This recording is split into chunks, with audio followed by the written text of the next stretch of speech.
ओम नमो आदेश। आप सभी का अपने इस चैनल पे बहुत बहुत स्वागत है। तो आज की इस वीडियो के माध्यम से मैं आप सभी को ये बताना चाह रहा हूँ कि मंत्र का जो जप है वो कितने प्रकार से किया जाता है और किन नियमों के पालन करने से आपके जो अनुभव है उनमें वृद्धि आती है।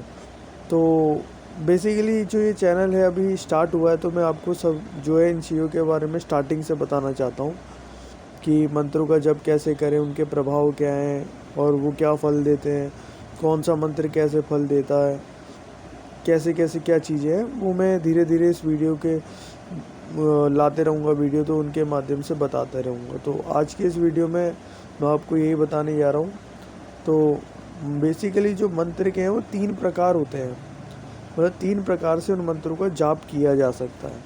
जैसे वाचक जाप होता है, उपांशु जाप होता है और मानसिक जाप होता है।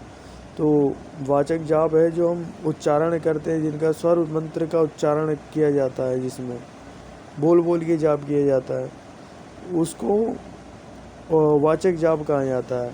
फिर दूसरा जो है कि उपांशु जाप, जब जुबान और ओष्ठ से इस प्रकार मंत्र उच्चारण किए जाएं जिसमें केवल ओष्ठ कांपती होती है, ठीक है। तो उस उच्चारण में ना केवल स्वयं को सुनाई देता है, ठीक है, कोई दूसरा उसको सुन नहीं पाता है, उसे उपांशु जाप कहा जाता है। और तीसरा जो होता है वो होता है मानसिक जाप। मानसिक जाप से आप समझ ही रहे होंगे कि उसका मन में मनन करना है ना, मन में उसका कंटिन्यू में जाप चल रहा है, ठीक है। जैसे कि मान लो किसी दूसरे को भी सुनाई नहीं दे रहा और आपको भी नहीं सुनाई दे रहा, लेकिन वो आपके मन में, आपके अंतरात्मा को, जो आपकी चेतना है, उस तक वो मंत्र जा रहा है। जैसे ओम क्लीम कालिकाय नमः, ठीक है, मैं ये हो गया आपका वाचक जाप हो गया, ठीक है। अब हम धीरे धीरे बोल रहे हैं, वो उपांशु हो गया। और तीसरा हो गया मानसिक जाप, ठीक है, मानसिक जाप जो मन में चल रहा है आपका, है ना, कोई जाप जो है मन में कंटिन्यू चल रहा है, ठीक है। उसमें भी अपने अनुभव होते हैं, जैसे कई तरीके अनुभव होते हैं, उस पर वीडियो आएगी। लेकिन आज की वीडियो में तो मैं आपको जो है नियम इसके बताने जा रहा हूँ।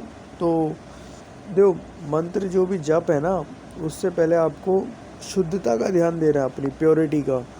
मेन चीज़ कि आप कोई भी मंत्र जाप कर रहे हैं उससे पहले स्नान कर लें, है ना। और 2 काल का ध्यान जरूर दें, एक ब्रह्म मुहूर्त और एक संध्या काल। अगर ब्रह्म मुहूर्त में आप करते हैं, ठीक है, नहा धो के, धूप आदि पूजा पाठ करके, तो बहुत बढ़िया बात है ना। फिर जो है नहा धो के शुद्धता, इस चीज़ का ध्यान दीजिए। और जो जाप है ना, जिस जगह आप जाप करते हैं उस जगह को स्वच्छ रखें, साफ़ सुथरा रखें, ठीक है। और जो आपने आसन लगाया है वो मखमली आसन होना चाहिए, मतलब गद्दी नुमा कुछ ऐसा आसन होना चाहिए। ऐसा है कि हम जो भी ऊर्जा को एकत्रित करते हैं ना अपने अंदर, वो हमारे अंदर ऊर्जा, उसका लेवल बढ़ता है, विस्तार होता है उसका। लेकिन अगर हम कोई आसन नहीं लगाएंगे अपने नीचे, तो उससे क्या होगा ना, जो आपने ऊर्जा कलेक्ट करी है अपने अंदर, अपने आत्मा को, आत्मिक बल को जो बढ़ाया है, वो आत्मिक बल जो है आपका नीचे ही फ्लो हो जाएगा ज़मीन पर। इसलिए आसन लगाना भी बहुत ज़रूरी है। और जो एक स्थान है ना, उस स्थान का परिवर्तन ना करें। जिस जगह हम जाप करते हैं, ध्यान करते हैं, उस जगह को आप बार बार बदले ना। एक जगह हो और एक समय हो, जिस समय जैसे संध्या काल है, संध्या काल का आपने लगा रखा है, तो आप संध्या काल को जाप करें डेली, प्रतिदिन, दिन प्रतिदिन। और जैसे ब्रह्म मुहूर्त में करते तो 2 टाइम का है, तो दोनों टाइम को सेम टाइम, जैसे सुबह के 6:30 है तो शाम के भी 6:30 हो, ऐसे करके। और डेली मतलब जो है आज हम 6:30 बजे सुबह कर रहे हैं तो कल भी 6:30 बजे होना चाहिए।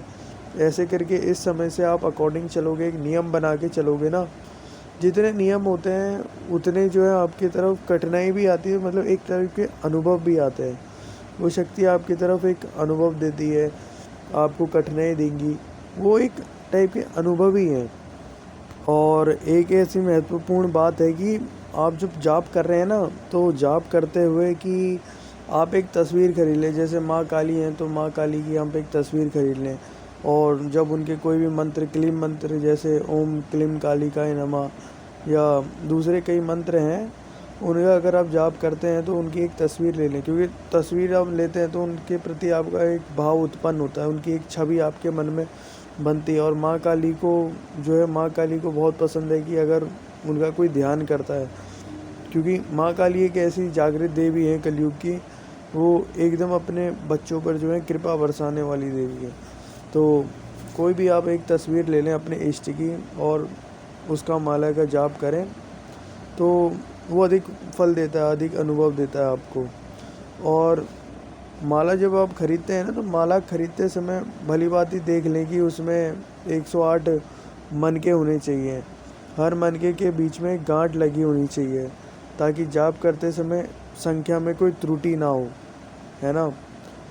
और मंत्र जाप करते समय माला को खुला ना रखें। जो माला को रखने का होता है ना, माला को सदैव गौमुखी के अंदर ढककर ही रखना चाहिए वैसे।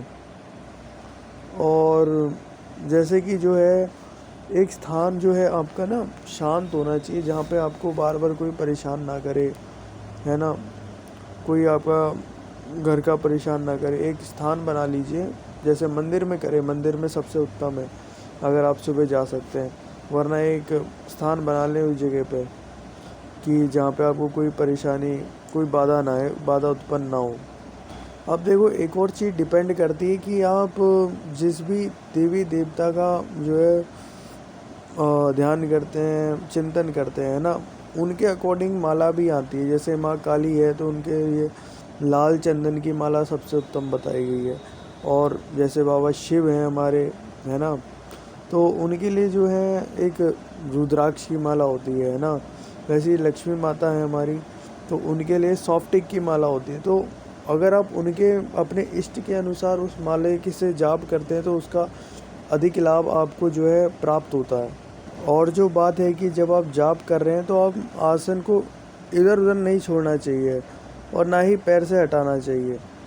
आसन को एक जगह संभाल कर रख देना चाहिए। जब आप आसन से उठते हैं तो उसको चूम लीजिए, ठीक है। और जो आपकी माला है, माला को जब आप पहनते हैं, ठीक है, उतारते हैं, उतारने से पहले उसको चूम लें, सम्मान पूर्वक माला को रखें जहाँ पे रखते हैं आप। वैसे ही आसन को भी है, अपने हाथ से 5 मिनट जब है आप आसन से तुरंत ना उठें। आसन में जब आप बैठते हैं तो उसके कुछ समय बाद आप आसन से उठें, 10-15 मिनट बाद, क्योंकि जो आप 10 मिनट बाद या 5-10 मिनट बाद आप उठें, क्योंकि जो आपके अंदर ऊर्जा एकत्रित हुई है वो आपके अंदर ही समाहित रह जाए और उसका फ्लो कहीं और ना जाए। जब आप आसन से उठें तो अपना आसन जो है ना सीधा उठें, ना कि कहीं आपका दीवार में हाथ लग रहा है। इन चीज़ों में हाथ नहीं लगना चाहिए, क्योंकि जब हमारे दीवार में हाथ लगता है तो ऐसा है कि हमारी ऊर्जा जो है वो आपकी जो है, जो भी आपने ऊर्जा अपने अंदर एकत्रित करी है वो दीवार में चली जाएगी। और कुछ ऐसे नियम भी हैं, जैसे आप जैसे हम पूजा पाठ करते हैं तो उसके बाद होता है कि हम धूप वगैरह कर रहे हैं, हमने पूजा पाठ करी, फिर हम जाप कर रहे हैं, तो ऐसे करके कई बार हम कर देते हैं भूल चूक में कि हाथ धो देते हैं, है ना, पानी से। तो पानी जब खुले नल से फ़्लो बनता है तो वहाँ पे भी जो है हमारे अंदर की ऊर्जा जो है चली जाती है। कुछ नियम ऐसे हैं जिनका पालन किया जाए, और जब इन नियमों का पालन किया जाता है ना, तो ये है कि ये जो मंत्र जो है सिद्धि करने में एक आसानी बनती है। आसानी कह लो या नियम, क्योंकि जब नियम का हम पालन करते हैं ना, कुछ नियमों का, जैसे हम 21 दिन का ले रहे हैं कि 21 दिन हम प्रण लेके कर रहे हैं कि इतने दिन हम 21 दिन में इतने माला जाप करेंगे, तो वो ऐसा है कि भगवान तक हमारी डायरेक्ट एक ये बनती है कि हमने गांठ बांध रखी है और मन में एक ठान रखा है कि हम कुछ करेंगे, ऐसे नियम करके रखेंगे। तो भगवान भी अपनी जो है उस टाइम पर आप लिए परीक्षा होती है, कई टाइप से जो अनुभव वो देते हैं उस टाइम पर। तो यही कुछ नियम मैं आज की इस वीडियो के माध्यम से आप सभी को बताने जा रहा था। तो आशा होगी कि आपको ये वीडियो पसंद आई होगी और आपके लिए बहुत हेल्पफुल रहे। कृपया करके मेरे चैनल को लाइक, शेयर, सब्सक्राइब जरूर करें। धन्यवाद। जय मैया की, जय कालका महामाई।